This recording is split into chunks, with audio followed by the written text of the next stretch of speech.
जय श्री राम दोस्तों।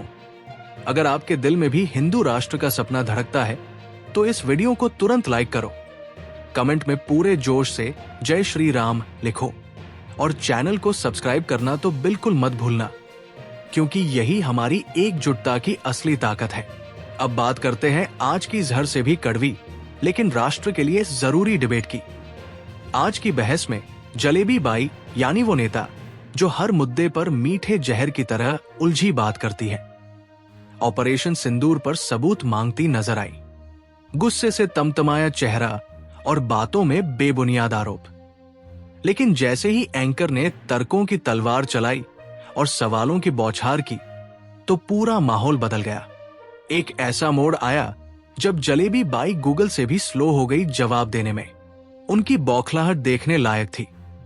तो दोस्तों, वीडियो को अंत तक देखना मत भूलना, क्योंकि असली दंगल तो लास्ट में होता है। चलो वीडियो शुरू करते हैं। तो पहला सवाल सुप्रिया ये कि क्या जानना चाहता है विपक्ष सरकार से? जो जितना कहना था सेना के जो तीनों सेना के मुखिया हैं वो कह चुके।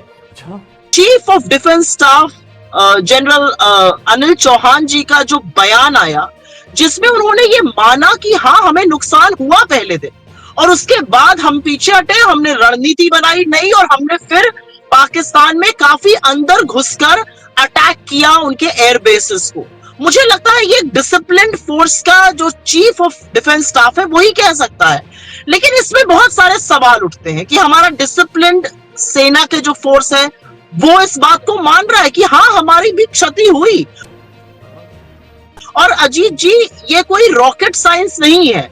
जब आप वॉरफेयर में है, जब आप कॉन्फ्लिक्ट जोन में है, जब आप युद्ध की तरह एक सिचुएशन का सामना कर रहे हैं तो बिल्कुल आपकी भी क्षति होगी।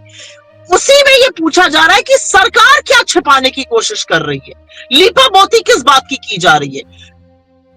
जो चीफ ऑफ डिफेंस स्टाफ ने हजारों किलोमीटर की दूरी पे विदेशी धरती पर ब्लूमबर्ग को और एक अन्य इंटरव्यू में अंग्रेजी में कहा, क्या ये जानकारी ऑल पार्टी मीटिंग में डिफेंस मिनिस्टर नहीं शेयर कर सकते थे? क्या ये जानकारी खुद प्रधानमंत्री को मौजूद होकर ऑल पार्टी मीटिंग में नहीं शेयर करनी चाहिए थी जहां वो नहीं गए? मुझे लगता है हम एक लोकतंत्र हैं और ऐसे में जनता के मन में सवाल आएंगे।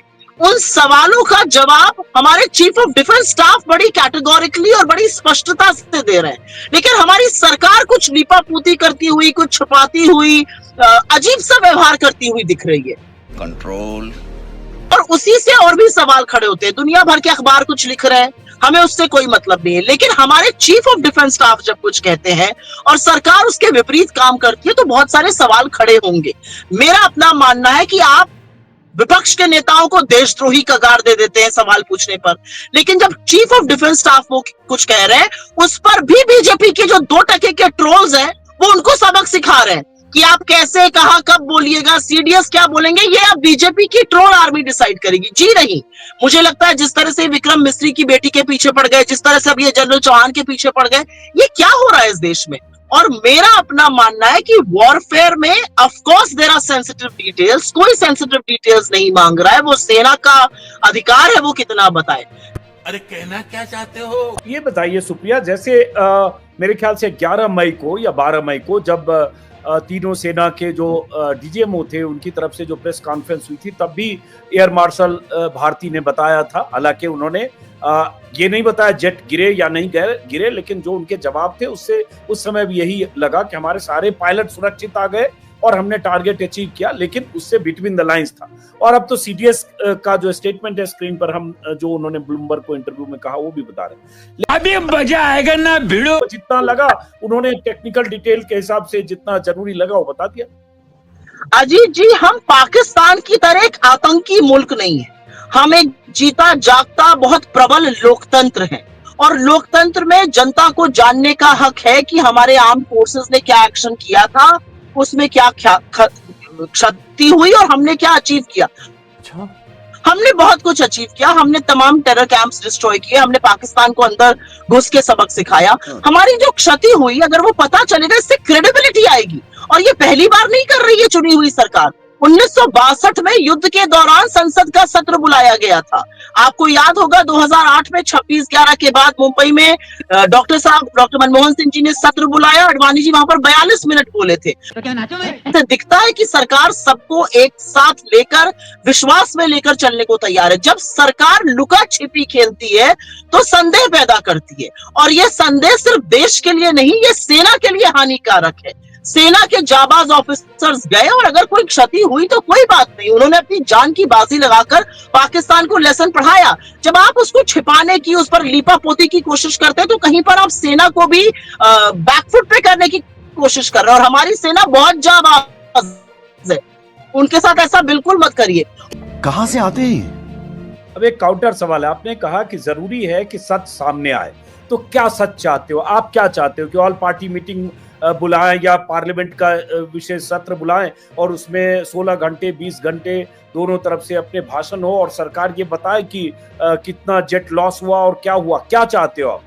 बोल जरा हम कैटेगोरिकली वही समझ। सच जानना चाहते हैं, हम वही सच जानना चाहते हैं जो 1962 में अटल बिहारी वाजपेयी जी वॉर के चलते हुए जानना चाहते थे। हम वही सच जानना चाहते हैं जो लाल कृष्ण आडवाणी जी 2008 में जानना चाहते थे।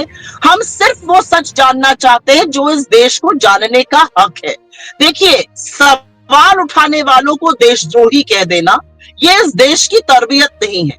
ये देश ऐसे उसूलों पर नहीं बना है। सवाल उठाए जाएंगे क्योंकि लोकतंत्र में सवाल उठाने जरूरी है, सरकार से ही सवाल पूछा जाएगा। एक सवाल फिर से मैं पूछता हूं इस पे सुप्रिया, कि जब 7 तारीख की सुबह खबर आई, द हिंदू अखबार की रिपोर्टर ने, विजेता सिंह ने ट्वीट भी किया, हिंदू ने भी ट्वीट किया कि एक जेट गिरा भारत पाकिस्तान के बीच उस 6 और 7 की दरमियानी रात जो ऑपरेशन सिंदूर को अंजाम दिया गया। उसके बाद वो ट्वीट डिलीट किया गया क्योंकि बहुत प्रेशराइज किया। उसके बाद विदेशी अखबारों में तरह तरह से ये बातें छप रही है, पाकिस्तान के दावे, और सुब्रमण्यम स्वामी तक 5 या 6 जेट के लॉस होने की बात कर चुके। अब सीटीएस अगर ये अपने इंटरव्यू में बहुत ही स्पेसिफिक ढंग से अगर ये कहते हैं कि बात ये नहीं कि जेट क्यों गिरा, लेकिन टेक्निकल गलती को, हम मिस्टेक को समझ पाए और हमने दोबारा उसके बाद अपने जेट्स उड़ाए और जो कुछ, तो टेक्निकल मिस्टेक जो भी होगी, जो भी एसेस किया भारतीय सेना ने 2 दिन उसको एसेस किया, जो रॉयटर को इंटरव्यू में तो उन्होंने कहा भी है कि 10 को हमने फिर स्पेसिफिक टारगेट अचीव किए 2 दिन के बाद। तो भाई सेना को ये लग रहा होगा कि कुछ डिटेलिंग को हमको नहीं वर्ल्ड को बताना है, उसके कहीं जो आपके दुश्मन हैं वो फायदा ना उठा ले, इसलिए हो सकता है कुछ चीजों को, वो ऑपरेशनल पार्ट को, कुछ टेक्निकल डिटेल को नहीं शेयर करना चाहते हो। सही पकड़े हैं अजीत जी, भारत का विपक्ष इतना भी अपरिपक्व नहीं है। भारत का विपक्ष शायद हिंदुस्तान परस्त इस सरकार से ज्यादा है। भारत के विपक्ष ने सत्ता में रहकर बहुत संवेदनशील वक्त गुजारा है, देखा है और नेतृत्व किया है। भारत के विपक्ष कांग्रेस पार्टी की नेतृत्व ने, इंदिरा जी ने पाकिस्तान के 2 टुकड़े करे। तो इस सवाल में या इस तरह की बात में कहीं पर ये निहित है कि ये हम विपक्ष बचकाना है और विपक्ष ऐसे सवाल पूछ लेगा। कौन है ये लोग? कहां से आते हैं? आखिरी सवाल सुप्रिया, चूंकि आप ट्रैवलिंग कर रहे हो, कि बीजेपी तो यही कहेगी घर में घुसकर मारते हैं, ये बदला हुआ भारत है, न्यू इंडिया है, हमने सर्जिकल स्ट्राइक बालाकोट के बाद भी किया, मतलब पुलवामा के बाद भी किया, उरी के बाद भी किया और अभी भी किया, और जो हमने किया वो ऐसा कर दिखाया, और उसके बाद विपक्ष के पास सिर्फ सवाल पूछना है। अब ये आर ले रहे हैं कि कितने विमान गिरे, क्या गिरे, इससे क्या फर्क पड़ता है, उनको सिर्फ सवाल पूछना है। अभी मजा आएगा ना भिड़ो। इस देश के प्रधानमंत्री बिल्कुल सुई टपक सन्नाटा ट्रंप के बयानों पर, बाकी सारी बयानबाजी करा लीजिए। आप बाकी सारे बॉलीवुड के सस्ते डायलॉग के बाद इंदिरा गांधी को क्रेडिट देते हो, सेना तब भी सेना की भूमिका थी, मानिक शॉ और इसीलिए मैंने कहा तो आप अभी भी आप शक्तिशाली लीडरशिप, तो ये भी शक्तिशाली लीडरशिप है जिसने अनुमति दी, जिसने प्लान किया, जिसने सेना को गो अहेड दिया। इस लीडरशिप ने सेना को गो अहेड दिया लेकिन सीज फायर कर लिया। जा पूछ क्या? अगर सेना को ढील दे देते, धैर्य रखते, छूट देते सेना को, तो सेना पाकिस्तान को विश्व के नक्शे से हटा देती। ये मेरा प्रबल विश्वास है। मोदी जी ने क्यों धैर्य खोया? मोदी जी क्यों ट्रंप के प्रभाव में आए? बुरा लगा। क्यों ट्रेड के चलते डील करी? और असलियत ये है, देखिए अजीत जी, ये राजनीति करने का वक्त नहीं है। नहीं तो फिर अगर गड़े मुर्दे उखाड़ने पर हम आ गए तो हम भी कहेंगे 26/11 के बाद बेशर्मो, शर्म करो, शर्म।